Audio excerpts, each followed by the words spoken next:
Hi, everyone. Welcome to GoLocal Live. I'm GoLocal News Editor Kate Nagel. Thanks for joining us this Wednesday afternoon here in downtown Providence. I'd like to welcome on my guest, Elinor Hart, an advocate for over 10 years now for D.C. statehood. So, Elinor, thank you for joining us today.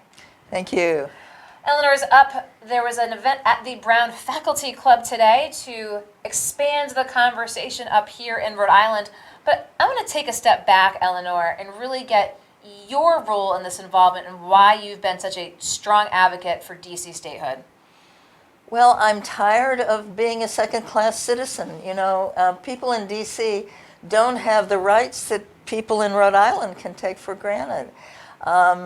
We can't vote for members of Congress. That means we are shut out of participating in national issues. Congress can do almost anything it wants with D.C., and it's done some terrible things. It's altered our budget, so we couldn't pass. Well, we could pass laws, but they wouldn't take effect, and we're frankly tired of it. What would you say the tenor is of D.C. residents down there? Is there a groundswell of support amongst D.C. residents saying, "Give us statehood"?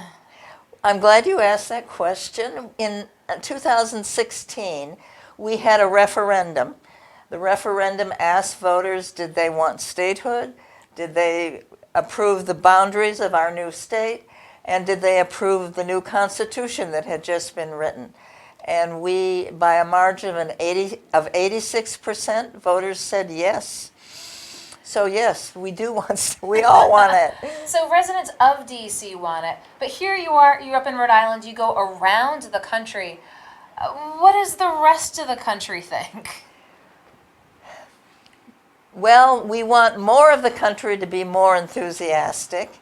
I think our experience is when people realize that we don't have the rights that we should have, they're in support of it. But a lot of people in the country don't realize our unique and very unfortunate situation.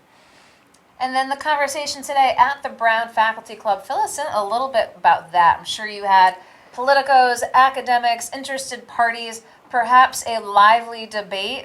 Tell us about the conversation that took place today. Well, it was a very good conversation. I would say the people that were there were much more knowledgeable about our situation than most people in the country. And they were sympathetic toward our situation. And they asked some really good questions, and they really want us to have statehood, and I was very pleased about that. And when you might hear from folks who might say, oh, if it's not in their interest, why should it be? I mean, do you encounter naysayers? Do you encounter folks that say, we don't need another star on the flag? I mean, what do you say to folks who might seem either disinterested to even opposed? Well, the star on the flag, this flag with 51 stars is really very handsome, I must say. But on a more serious note, it depends on, most of the people I talk to are fairly progressive. And D.C. is a very progressive city. We have very progressive values. And that means that we would be electing people to Congress who are progressive. They would certainly be in favor of immigration reform. They would certainly be in favor of,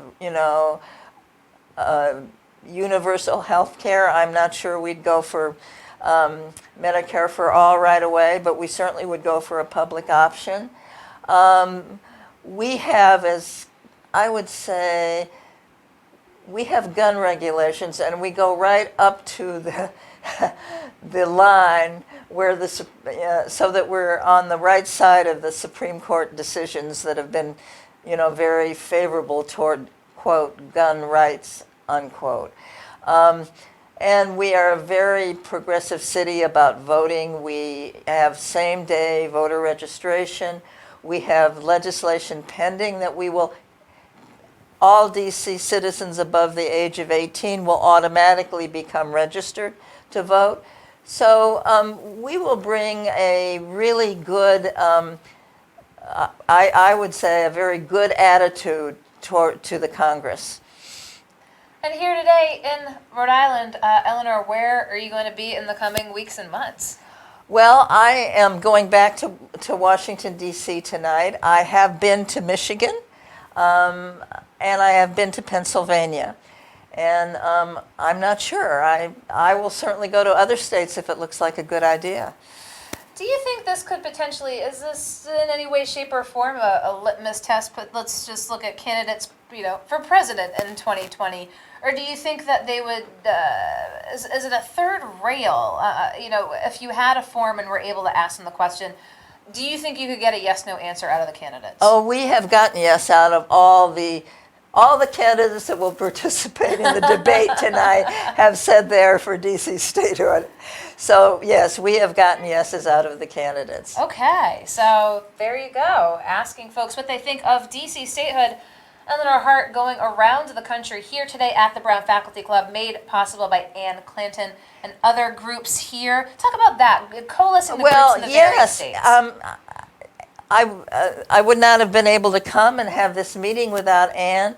She organized it, and Ann knows lots of people. She knew exactly the people who are thought leaders and the people who would be sympathetic toward the issue. It was just a remarkable group of people that she pulled together, and the faculty club is a very comfortable place to meet and talk and eat. Well, made your case for 51st statehood with the District of Columbia. Elinor Hart, anything else you want viewers to know while we have you here in studio? Well, you were asking about the Democratic Party. This statehood was in the Democratic Party platform in 2016, and I'm sure it will be in the platform in 2020. Okay, keeping an eye on D.C. in more ways than one. Elinor Hart helping lead the charge again for statehood for D.C., having that conversation with folks up here today. And we appreciate your coming into the studio to talk with viewers here on GoLocal. Thank you for having me. Of course, and thank you for watching today. Of course, find us throughout the evening on GoLocalProv.com and on Facebook. And we'll see you bright and early tomorrow with our e-blast here at GoLocal. I'm News Editor Kate Nagel.